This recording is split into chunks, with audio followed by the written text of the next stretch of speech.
Well, then, you are not hopeful about integration in the southern United States, even if it comes, am I right?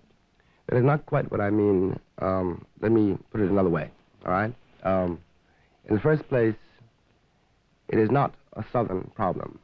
It's a national problem.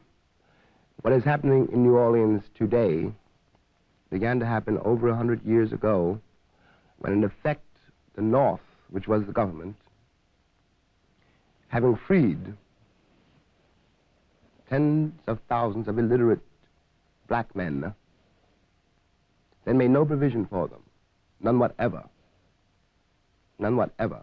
They were dumped on the body politic, and no one was responsible for them. And they were, of course, immediately political and industrial footballs for everybody. They were everybody's target.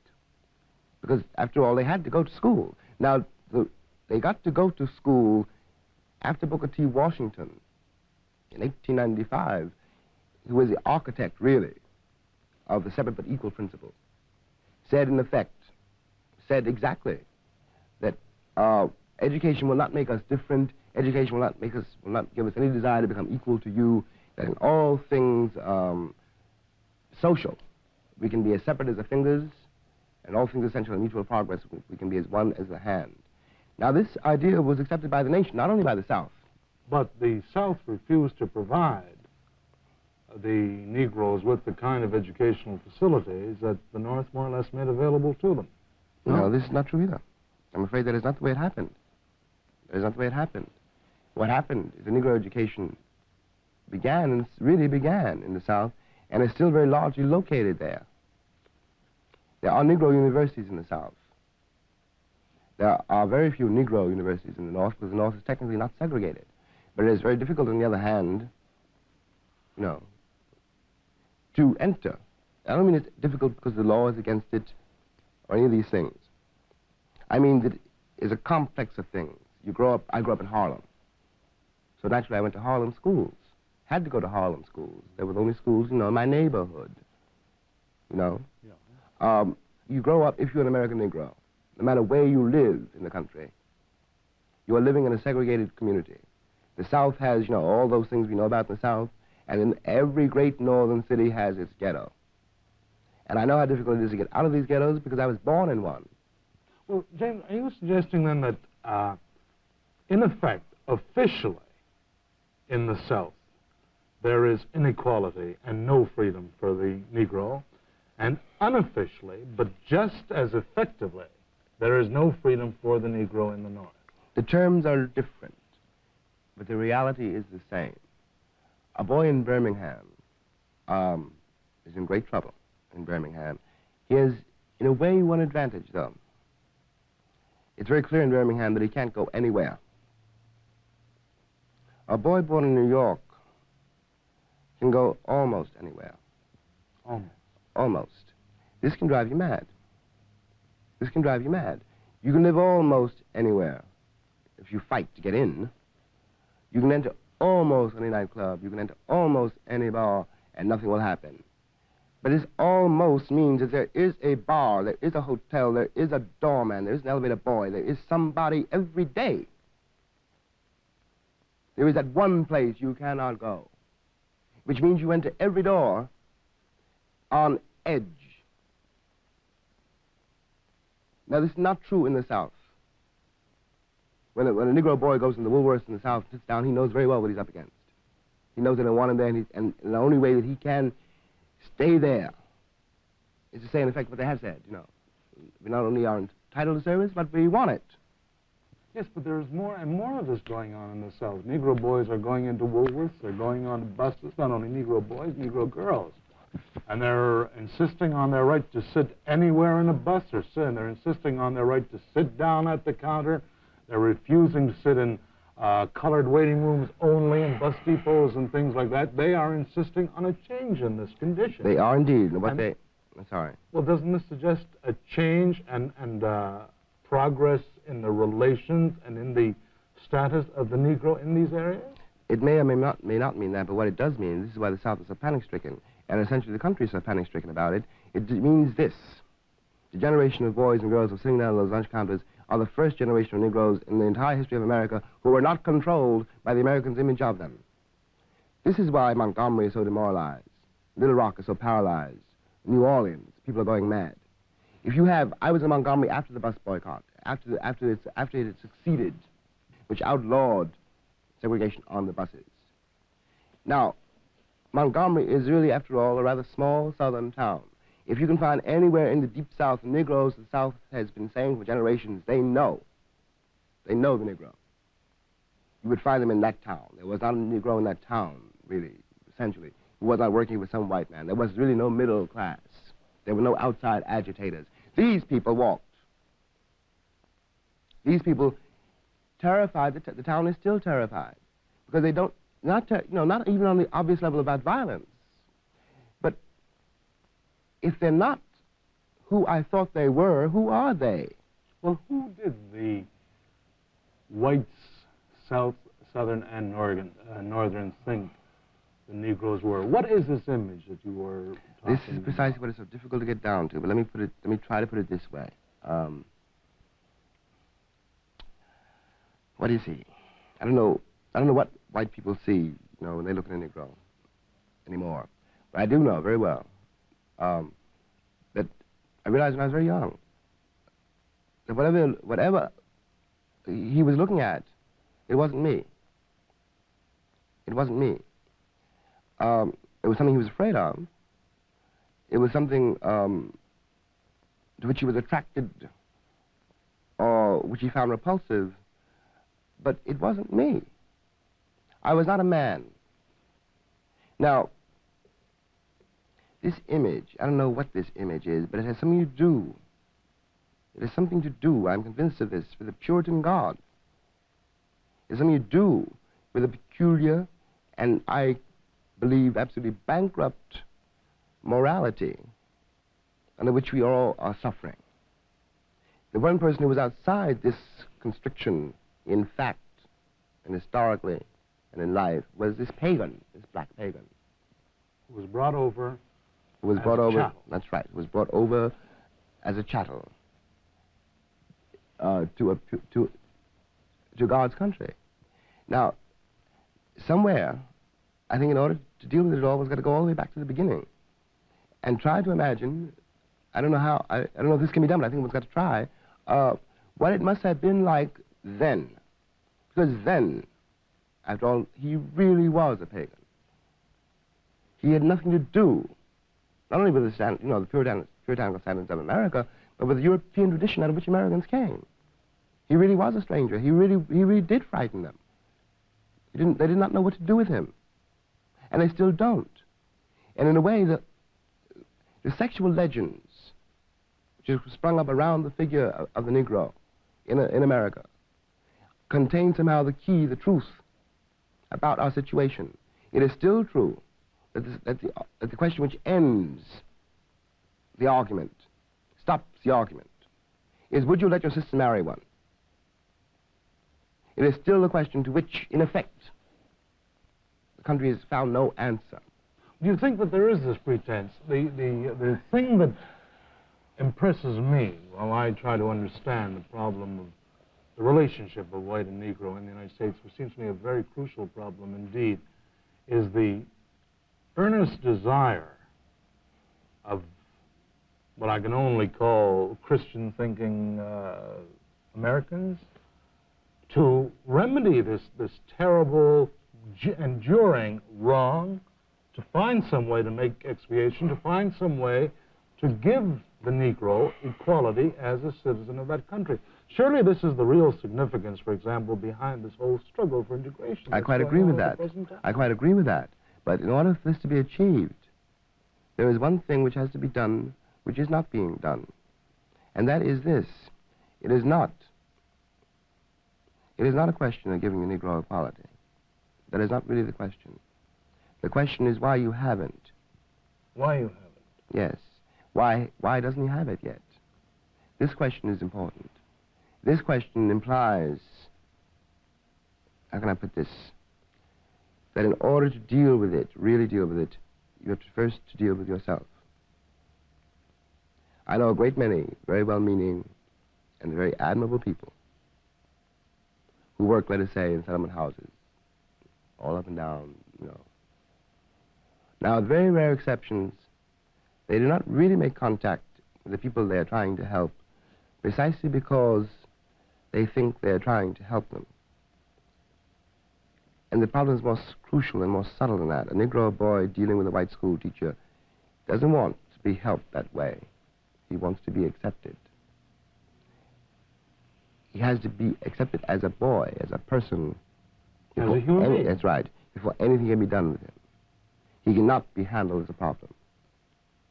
It's not a question of giving the Negro equality. It's a question of making the country grow up. Does that make sense to you? Yeah, but do I draw the conclusion from this fairly, that what you're saying is that in some peculiar way, there is a need on the part of the American to feel, the white American, to feel that the Negro American is a dependent, that there is a need to put the American Negro in a place apart? Mm-hmm. That is one of the things I mean. I also mean to imply something else. Let me put it personally. It's the safest way to put it.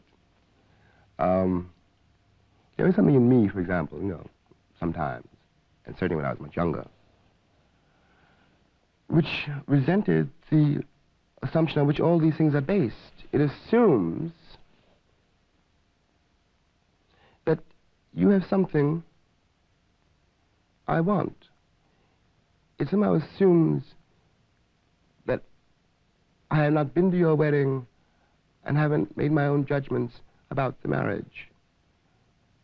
What makes you think, after all? I've often felt like saying that I want to get into the white man's world. Look at it. But you are part of that world. Oh, of course. Everyone is. There's no way I know. But I am trying to point out this, that there really isn't on the basis of it. Just looking at the evidence. Any reason for white people to assume the Negroes want to be like them.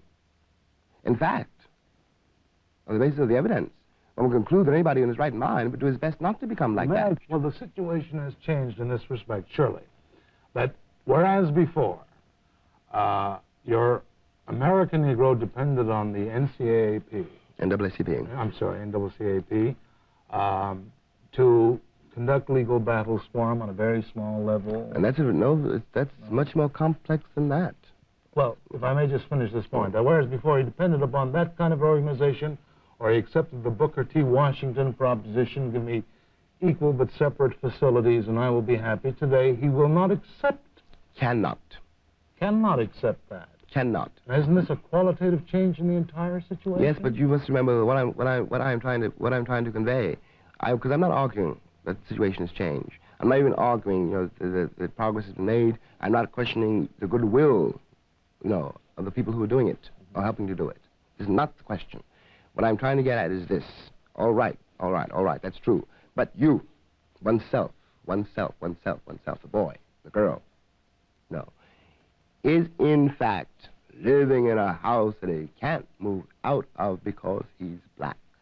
But there is surely an end to these wretched and miserable and degrading stereotypes that I was brought up on as a white person, and all of us were brought up on who are white. The Stephen Fetchits, the Bojangles Robinsons, the Aunt Jemimas, all these, the Octavius Roy Cohn stories and all the rest of it. All this is gone. This is incontestable. But what has come to take its place is not truer. It is still an image which is still designed not to reveal the truth, but to hide it. A Belafonte, a James Baldwin, a Ralph Ellison, a Lorraine Hansberry are not closer to revealing the truth? Well, now, Ralph and Lorraine and myself are not performers. All right, let's drop Belafonte. Let's move into the world of letters. All right. But before we drop Belafonte, let me say this. Harry, you know, is also, I think, you know, a very, obviously, you know, one of the most talented people around. And knows exactly what he's doing, and and he is very important. He's even very important from a point of view of morale building among Negro kids. He's very important. And yet, Harry, I have a feeling, must work within the psychological, emotional framework of the country. Now, you cannot be Belafonte and not know, after all, why people come to see you, you know, and not know, you know, what it really is that's happening between you and your audience.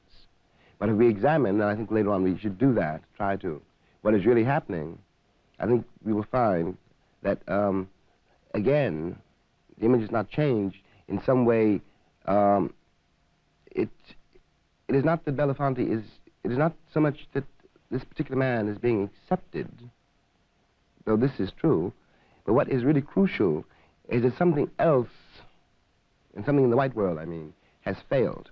You see what I mean? Yeah, I follow that. All right, then how about our writers? Ralph, Lorraine, I.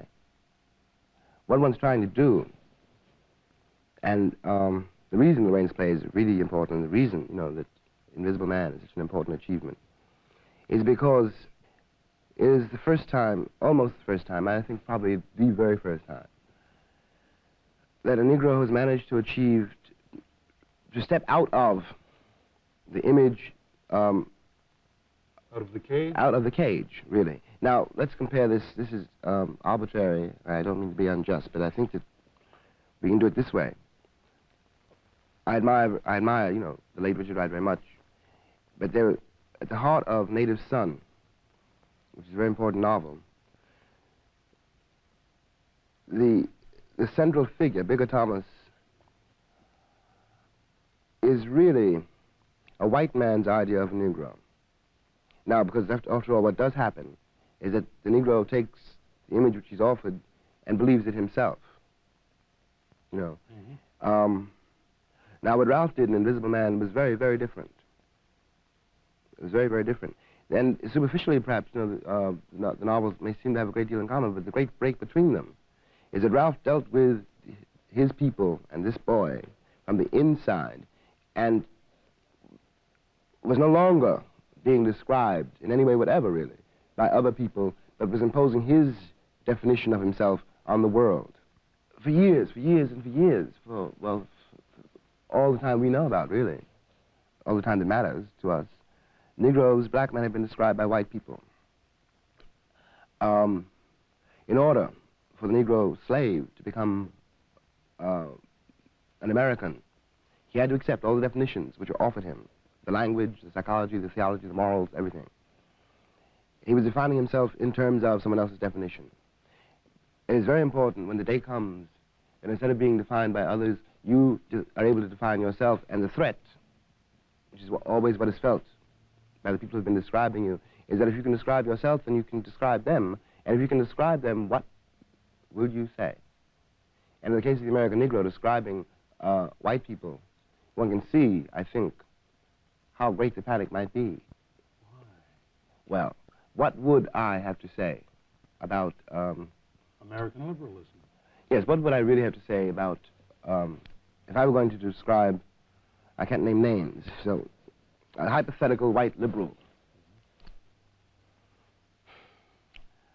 Well, I know what he thinks he's doing. But what he's mainly doing is something which demands my tacit cooperation. I have to agree that I am what he says I am in order for us to have any dialogue at all. Now, if I don't agree that he is what he I am what he thinks I am, then inevitably, and one sees this at once in the faces of the people you're dealing with, it means that if I'm not what he takes me to be, that means I have a standard of judgment which is not his, which I may then be using to judge him.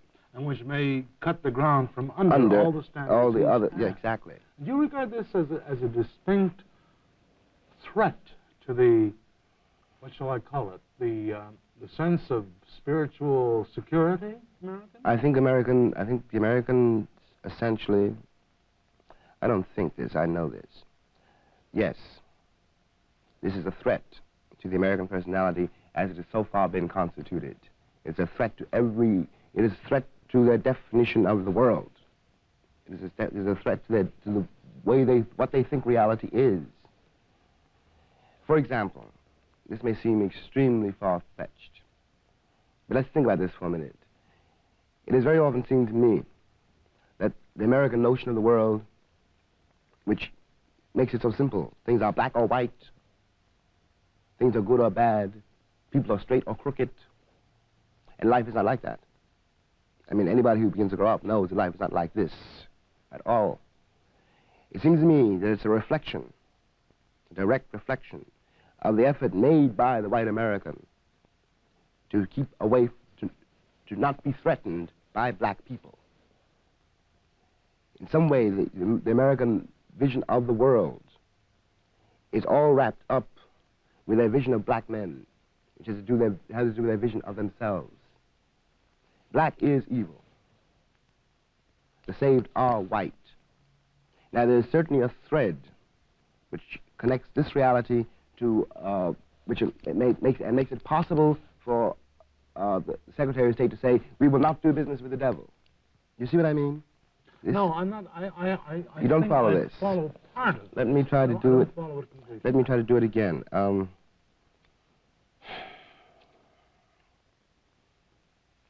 I was saying before that in a way black men were very useful to the American because in a country so absolutely undefined, so amorphous, where there were no limits, no height really, and no depth, there was one thing, well, which one could be certain.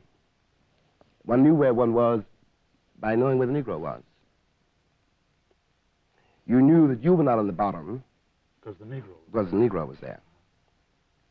You knew, one knows what sin is in the same way. One knows what danger is in the same way. When I said that this face is invested with all the vices and all the sanctities, you know, which people are afraid, that is one of the things I meant. Now, this implies a vision of oneself, it seems to me, and a vision of the world which doesn't stop at the American borders. It is also the way America deals with the world. And the world is much more complex than black or white. Let me ask you this question, then, Jim, because it seems to me we've been moving in the direction of it and then retreating at its implications. If such issues as the fight for desegregation and integration are mere manifestations of what is really a subterranean and basic conflict, how is this conflict going to be met? On what level is it going to be met? How is it going to be resolved? If all of these steps are mere incidental steps rather than essential ones. Now, all of these steps, I don't think any of these steps can be called incidental. They're all essential. They're steps in this direction, though. What has to happen? I think Martin Luther King, in some mysterious way, has really knows what it is. What he has done, it seems to me, for the first time, is to make that problem, the Negro problem, a matter of moral self-examination. He has made it more difficult than it was before to evade it by good works. The internal revolution that he has begun cannot possibly avoid moving directly into the heart of the people who make up America. I mean that the problem will never be resolved until everybody in the country, in some way, I know how impossible this sounds, however, this is what has to happen, is somehow enabled to do without this crutch. Because the other side of the difficulty, and it's very difficult, I have said in effect that white men must give up what is in effect a crutch. That's right. So must I. This is entirely true. There is something very safe about being a Negro in a way because you can blame anything that happens to you on it. And this is the worst thing about being a Negro, quite apart now from New Orleans, race riots, lynchings, etc., etc. The worst thing about it is at one point somewhere in yourself, you have to realize that, all right, you are a Negro and this is all true, but before that you are a man and your life is in your hands. You are responsible for what happens to you. You cannot blame anybody for it. There is no point. There is no one to blame. You speak about this radical reconstitution of the entire social fabric of a country, of a more than reorientation of a relationship between two peoples existing in this one country who must become one inevitably. You suggest that the difficulties standing in the way of it are enormous, even though some important but not vastly significant progress has been made. Let me ask you a direct question. Under the circumstances, in your heart, aren't you basically very pessimistic about the future for the Negro in the United States? No. No? No. I'm not a pessimist. Pessimists, I've noticed, are silent. I'm not bitter either, for example. People who are bitter are silent, too. No, I'm not pessimistic. I don't know how this will be achieved, but it must be achieved. So we will have to do it. Why must it be achieved? Why cannot the situation simply continue in an easy and perhaps bettering in some ways truce? It will not. It will not. It will not. It cannot. It cannot. The country is honeycombed with ghettos. People are starving and dying and growing bitter and turning into madmen and going into narcotics wards every day in those ghettos all over the country. That's in the north. And the south is in a tremendous kind of storm. It is not possible for it to remain as it is. It is just not even a question. The pressures are too great.